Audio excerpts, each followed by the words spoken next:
My name is Marcos Prez, and this is Mad Trucks with Marcos.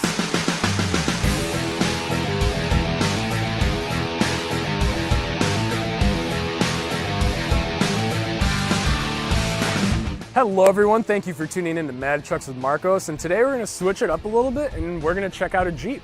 So this is a 2016 Jeep Wrangler Rubicon, and it has the Hard Rock package on it. So this was done by 777 Customs. Basically what they did is they took the most off-road capable vehicle you can buy from the factory, which is a Jeep Wrangler. They took the best one, which is a Rubicon, and then this year they actually have a Hard Rock package which goes up and above the Rubicon. So of course you get the Dana 44 front rear axles like you would on any Rubicon.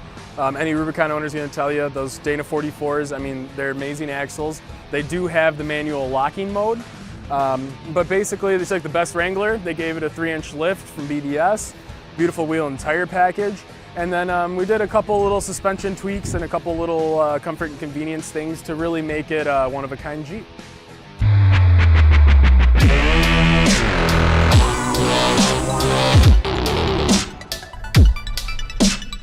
Alrighty guys, we are going to start at the front of the Jeep.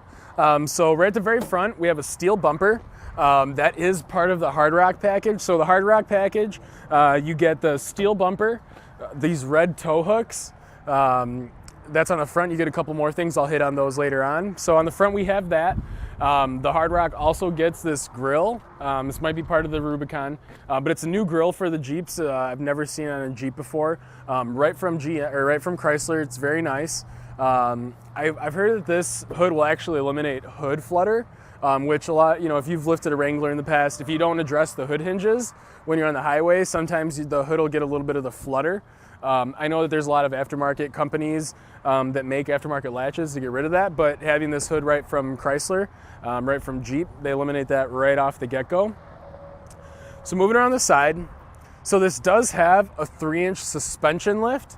Not to be confused, there's a lot of different lifts on the market nowadays. You can have a 2.5-inch that's basically just a spacer for the spring.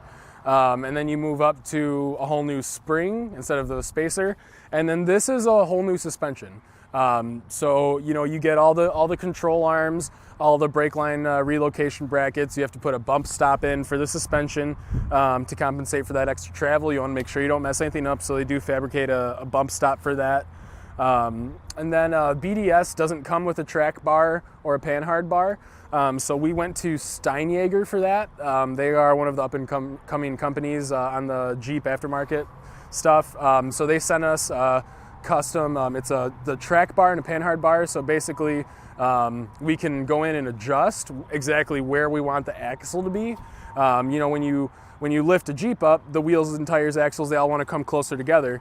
So with the new control arms, bring that back out, and then with the track bar and the panhard bar, we can center the axle so you don't get any types of weird feelings driving down the road.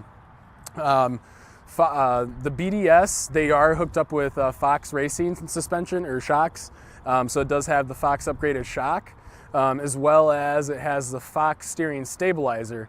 So the steering stabilizer, it's really nice, it's down on the bottom.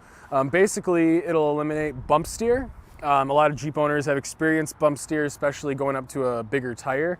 But basically, bump steer is you hit a bump, underneath your wheels and tires are, they're doing stuff, and then they start to build their momentum. So that steering stabilizer shock, you hit a bump, and it's going to keep everything nice and smooth. It's not going to all of a sudden, jump off the side of the road. Okay, so that's suspension. As far as wheels and tires, on this one, we went with the Fuel wheel.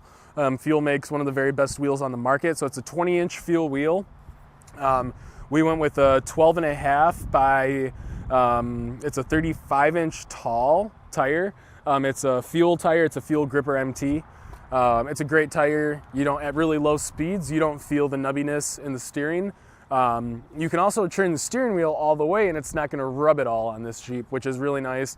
One of the things 777s took into consideration, you buy one of these Jeeps, you don't want to lose the on-road functionality because chances are that 5 out of every 1,000 miles are actually going to be off-road.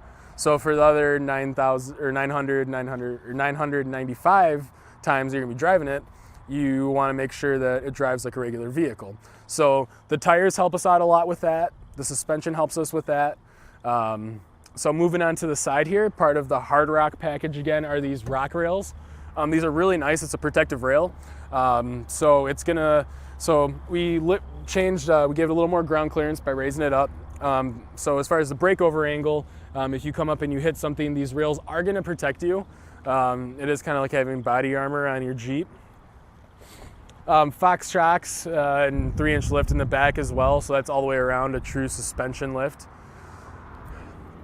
One big thing, and I'll move around to the back here, when you're doing stuff on Jeeps, instead of buying 4 wheels and tires, you're buying 5 wheels and tires and 5 tire pressure monitors. So on this one, it does have the spare tire to match. That's very important if you're on a trail, or even if you're driving in a snowstorm or anywhere. You got to have all 4 tires rolling the same. So even if you got a flat or something like that, you'd be able to put a full-size spare on, and it's not going to change any of your functionality. To put this on, we did have to put a heavy-duty spare tire carrier. Basically, with the stock one, these wheels and tires are too wide, so you can't really mount them on without any rub, and we don't want them rubbing on the Jeep itself. So spare tire carrier. You'll notice there's no third brake light up here, and that's because it has been relocated to right here. So I don't know if you can see in there, it's actually meant to be hidden away. This is a Eav Backup Camera made specifically for the Jeep Wranglers. As far as I know, to this date, you cannot get a backup camera put on a Jeep Wrangler from Jeep. So this was a hard rock with navigation. So the really nice thing about the Eav Backup Camera is we wired up the camera, installed it. They gave us a little flasher. We plug it in, and now that this view, whatever this camera captures, is actually going to show up on a stereo, like you'd expect on any premium vehicle. You put it in a reverse, backup camera pops up on the steering wheel or on the stereo. That's on this one. 99% of Jeep Wranglers out there do not have that, so that's really cool. And then it also doubles as our third brake light to meet all DOT requirements. And moving around to the side here, again, part of the hard rock package, steel bumper on the back, along with your red tow hooks. And of course, we got a trailer hitch on it. It does have the trailering package.